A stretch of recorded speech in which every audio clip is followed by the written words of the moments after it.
اعوذ باللہ من الشیطان الرجیم بسم اللہ الرحمن الرحیم۔ اللہ تعالیٰ کے اسماء حسنی اور ان کا معنی اور مطلب۔ قرآن مجید میں اللہ کے بہت سے اسماء حسنی موقع و محل کی مناسبت سے بار بار ذکر ہوئے ہیں۔ ضرورت ہے کہ ان کے جامع معنی کی طرف اشارہ کر دیا جائے۔ چنانچہ ہم کہتے ہیں اسم مبارک رب بہت سی آیات میں آیا ہے۔ رب کا مطلب ہے اپنے تمام بندوں کو تدبیر اور طرح طرح کی نعمتوں کے ساتھ پالنے والا۔ اس کا ایک محدود تر مفہوم بھی ہے، یعنی اپنے چنے ہوئے بندوں کے دلوں، روحوں اور اخلاق کی اصلاح کر کے ان کی تربیت کرنے والا۔ وہ لوگ زیادہ تر اللہ کے اسی نام سے دعائیں کرتے ہیں کیونکہ اس سے اس خاص تربیت کے طلبگار ہوتے ہیں۔ اللہ کا مطلب ہے معبود۔ تمام مخلوق اس کی الوہیت اور عبودیت میں شامل ہے کیونکہ وہ ان معبودانہ صفات کا حامل ہے جو صفات کمال ہیں۔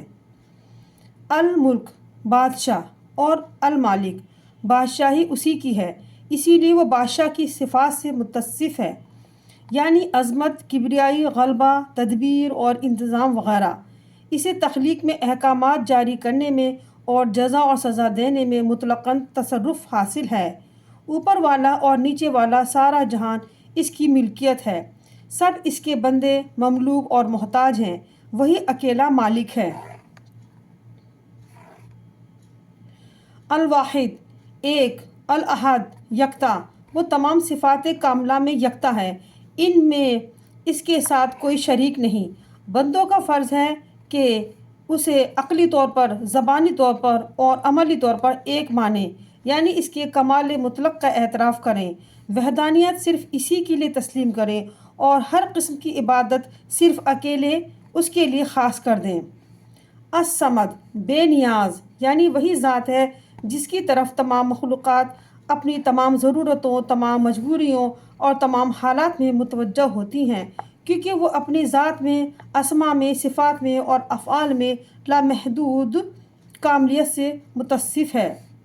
العلیم علم رکھنے والا، الخبیر خبر رکھنے والا، جس کا علم ظاہر اور باطن کو محیط ہے، وہ چھپائی ہوئی باتیں بھی جانتا ہے اور ظاہر کی ہوئی بھی، واجبات سے بھی باخبر ہے اور ممکنات سے اور محالات سے بھی، وہ ماضی سے بھی واقف ہے، حال سے بھی اور مستقبل سے بھی، چنانچہ اس سے کچھ بھی مخفی نہیں۔ الحکیم حکمت اور دانائی والا، اس کی تخلیق میں اور اس کے احکام میں اعلیٰ ترین حکمت پوشیدہ ہے، اس نے ہر چیز کو بہترین انداز سے پیدا فرمایا۔ مائدہ آیت ہے 50 نمبر۔ یقین رکھنے والوں کے لیے اللہ سے بہتر فیصلہ کرنے والا کون ہو سکتا ہے؟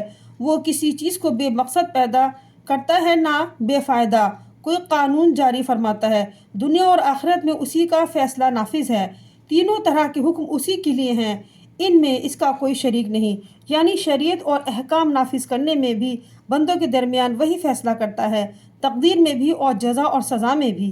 حکمت کا مطلب ہے ہر چیز کو اس کے مقام اور مرتبے پر رکھنا۔ الرحمن مہربان، الرحیم رحم کرنے والا، البر احسان کرنے والا، الکریم صاحب کرم، الجواد سخی، الرؤوف شفقت کرنے والا، الوہاب داتا، یہ سب اسماء مبارکہ کے قریب المعنی ہیں۔ ان سے معلوم ہوتا ہے کہ اللہ تعالیٰ رحمت، احسان، سخاوت اور کرم کی صفات سے متصف ہے۔ اس کی رحمت اور عطا لامحدود ہے جو اس کی حکمت کے مطابق ہر چیز کو حاصل ہے۔ اس میں سے مومنوں کو وافر اور کامل تر حصہ نصیب ہوا ہے۔ اللہ تعالیٰ کا ارشاد ہے، سورہ اعراف ہے 1-5-6 آیت، میری رحمت ہر شے کو محیط ہے، میں اسے ان لوگوں کے لیے لکھ دوں گا جو تقوی اختیار کریں گے۔ تمام نعمتیں اور احسان اس کی رحمت اور اس کے جود و کرم کا مظہر ہے اور دنیا اور آخرت کی تمام بھلائیاں اس کی رحمت کی نشانیاں ہیں۔ السمیع سننے والا، جو مختلف زبانوں میں ہر قسم کے حاجات پر مشتمل تمام آوازیں سنتا ہے۔ البصیر دیکھنے والا، جو ہر چھوٹی سے چھوٹی اور باریک سے باریک چیز کو دیکھتا ہے، وہ تاریک رات میں ٹھوس چٹان پر چلتی ہوئی سیاہ چونٹی کو بھی دیکھتا ہے، وہ 7 زمینوں کے نیچے کی چیزوں کو بھی اسی طرح دیکھتا ہے جس طرح 7 آسمانوں کے اوپر کی چیز کو نیز وہ یہ بھی سنتا اور دیکھتا ہے کہ کون اس کی حکمت کے مطابق جزا کا مستحق ہے۔ یہ آخری معنی صفت حکمت ہی کا ایک پہلو اجاگر کرتا ہے، اور اسی طرح باقی تمام اسماء مبارکہ کا انشاءاللہ تعالیٰ ترجمہ و تشریح میں آپ کو اگلی ویڈیو میں سناؤں گی توارت کی خوف سے، اس لیے آج صرف اتنے ہی سنانا پسند کرتی ہوں۔ امید ہے انشاءاللہ تعالیٰ آپ سب کو اس سے بہت زیادہ فائدہ ہوگا۔ مجھے بھی دعا میں یاد رکھیے گا۔ اللہ تعالیٰ ہم سب کو ہدایت دے، آمین ثم آمین۔